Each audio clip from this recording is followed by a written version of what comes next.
Let's go ahead and go over the GVC arithmetic functions. This assignment you have 1 hour to complete. It's 10 questions long. And let's go over what each question looks like. This question, we need to find out if it's arithmetic or not arithmetic. To remember, arithmetic is always addition or subtraction from each other. To find that, in the sequence here, we say, okay, what's 2 minus 9? And always just subtract them. Well, 2 minus 9 is negative 7. Okay, what's negative 5 minus 2? That's also negative 7. And what's negative 12 minus 5? Negative 5, that would also be negative 7. So we see here each of these differences is negative 7. That tells us that it is arithmetic. And what would the common difference be? Well, that's just these numbers we kept getting here. So the difference would be negative 7. On the next one, what's 11 minus 6? Always take the second number minus the first number. 11 minus 6 is 5. What's 16 minus 11? That's also 5. 21 minus 16 is also 5. So we have a common difference, and that means that it is arithmetic, and the difference is 5. It goes up every single time by 5. So that's what it's looking for here. Down here, what's 6 minus 3? That's 3. What's 12 minus 6? That's 6. If we see this first one is 3, and then this one is 6, those are not the same. Therefore, it is not arithmetic. They have to be the same. They have to have a common difference. So it is not arithmetic. That's how you do this first question. Question number 2. And your numbers are going to be different, and that's okay. Question number 2 is very similar. You just take the second number minus the first number. So negative 1 minus a negative 7 is 6. 5 minus negative 1 is 6. 11 minus 5 is 6. So it is arithmetic because we're getting a common difference, and the difference is always 6. Negative 9 minus a negative 6, that would be 3, or negative 3. Negative 12 minus a negative 9 is negative 3. And negative 3 again. So we're getting a common difference. So in that one, it is going to be negative 3. 20 minus 2 is 18, and that is not 18. So it is not arithmetic. That one's geometric. It's times 10 each time. But arithmetic is only looking for addition or subtraction.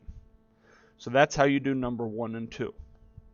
Number 3 goes into a different type of problem. We're given the recursive formula for this arithmetic sequence, and we have to remember a couple things.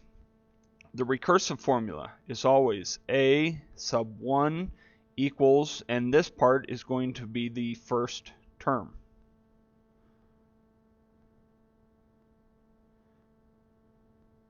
So the first term, and this part is always the part we need to look at. That's our first number in the sequence. So this is term 1, and then term 2, and then term 3, and then term 4, and so on. So if we're looking for the first term, we look at a sub 1 right there. In our equation, we see a sub 1 is 5. And this little 1 just means it's the first number. So in our list, we're going to automatically just say, okay, the first number is 5 because of what we see here. Now here, this part is what confuses a lot of people. This piece right here, this a n minus 1, all that means is the last known number, or the most recent number in the list. Okay, so our most recent number in the list right now is 5. Okay, so we look at that and we say, all right, we take the last known number and we just treat that like it's a variable right there. So we have negative 2 times the last known number plus 6. on our calculator, we can just type that in and say, or anything, even if you can do it by hand, -2 times the last number, and we see the last number is 5, so -2 times 5 plus 6.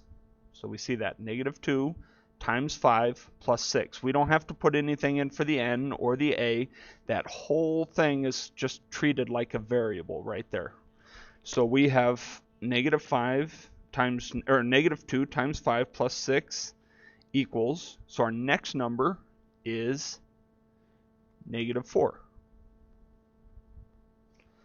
Now we do it again. -2 times, and what does this variable mean again? It means our last known number. Well, in this case, -4 is now our last known number. Just the last number in the list. So -2 times -4 plus 6 equals, and that's 14. Now we can see right off the bat this is not an arithmetic function. It's just a sequence, and that's all we're trying to find is just the sequence. One more time. -2 times the last known number. So what's the last known number? The last known number is 14 and plus 6. And that is -22. And that's how you do it. Now technically this number right here means the number before the one we're trying to find out, the term -1. It's just much easier to just think of it as a variable for the last known number because that almost always works. So let's go ahead and go to the next one. I'll leave that, well, no, I'll clear that out so it's not confusing.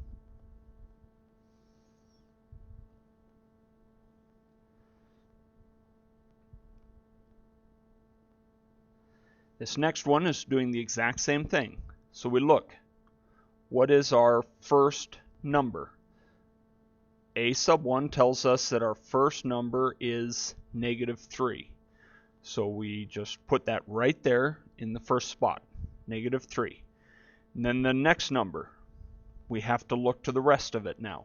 And that's what this part says. It says for the numbers 2 and higher, do this. But other than that, you don't need to ever look at that.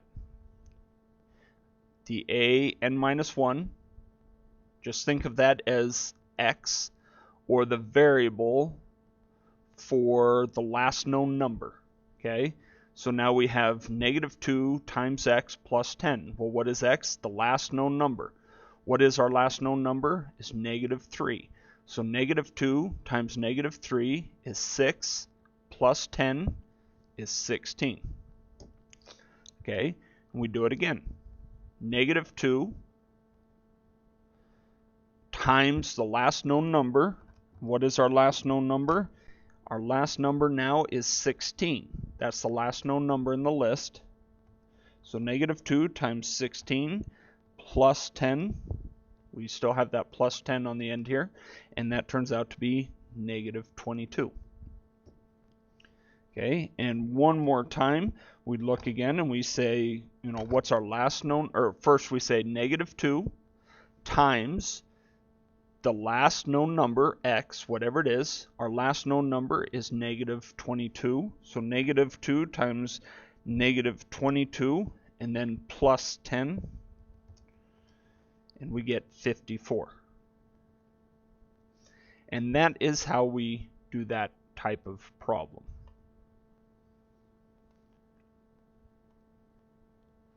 Number 5, find the 60th term. In this case, there's two ways to do it. We can either do the y equals mx plus b, and if we look at it that way, we say, okay, the plus b right here is our 0 term.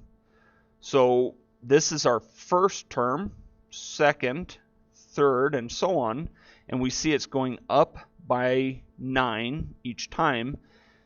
What would our 0 number be? And I say 0 because that's the y-intercept. Okay, that's when x is 0. And because this is our x and this is our y, we know that we want it to be right here. So if we're going down by 9, what is 3 minus 9? It would be -6. Okay, so if we're looking for a 0 term, that would be -6. And that's what goes right there. So now I have y equals mx minus 6. Okay, our next piece that we've got to find out is the slope. Well, the slope is the same thing as the common difference. Okay, so what is our common difference? We figured it out. It's going up by 9 each time. So now we have y equals 9x minus 6. And what term are we trying to find? We're trying to find 60. So that's what goes right here. And we are left with y equals 9 times 60 minus 6. And if we plug all that into the calculator, 9 times 60 minus 6, we see the answer is 534. So that's how you do it using the y equals mx plus b. Okay, but that's not the only way to do it. If you want to use the formulas that you received, you can do the same thing. The explicit formula for arithmetic sequences is a sub n equals a sub 1 plus d times n minus 1. Now a sub n, we don't need to do anything with that. That's just like saying y equals a sub 1 is our first term. So that would be that 3 right there. So we've got 3 plus, and it's going up by 9 each time. It's always plus 9. So if it's plus 9, that's what goes right here. And so we have plus 9 times an n, this part right here, is what it's looking for right here. We're looking for the 60th term, so we plug 60 in right there. Now we just type all that into our calculator. 3 plus 9 parentheses 60 minus 1 parentheses, and we get 534 again. So either way, it gets you the same answer. Whichever way is easiest for you to follow. Just choose which one you want to learn and stick with it, and that's the best you can do. So number 6 is going to be very similar. It's going to ask us to find a term. This time I'm just going to do just the explicit formula. So a sub n equals a sub 1 plus d times n minus 1, and I'll do these in different colors so we can just follow along. A sub 1 is our first term, and d is our common difference. So how this is going up by 6, so plus 6 each time. And then finally, the n is the number we're trying to find. So we're trying to find 66, so that's what goes there. So let's plug all of that in.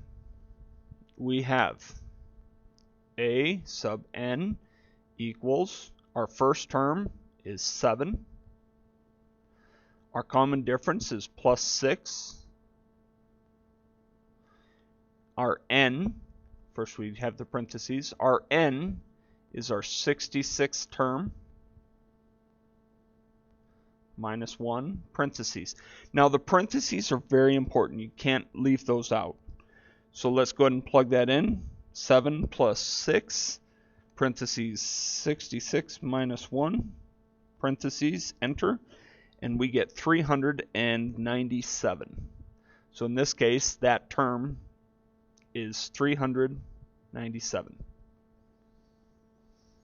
And that is how you do that type of problem. So that's for 5 and 6. Number 7 and 8, it wants you to use the recursive formula.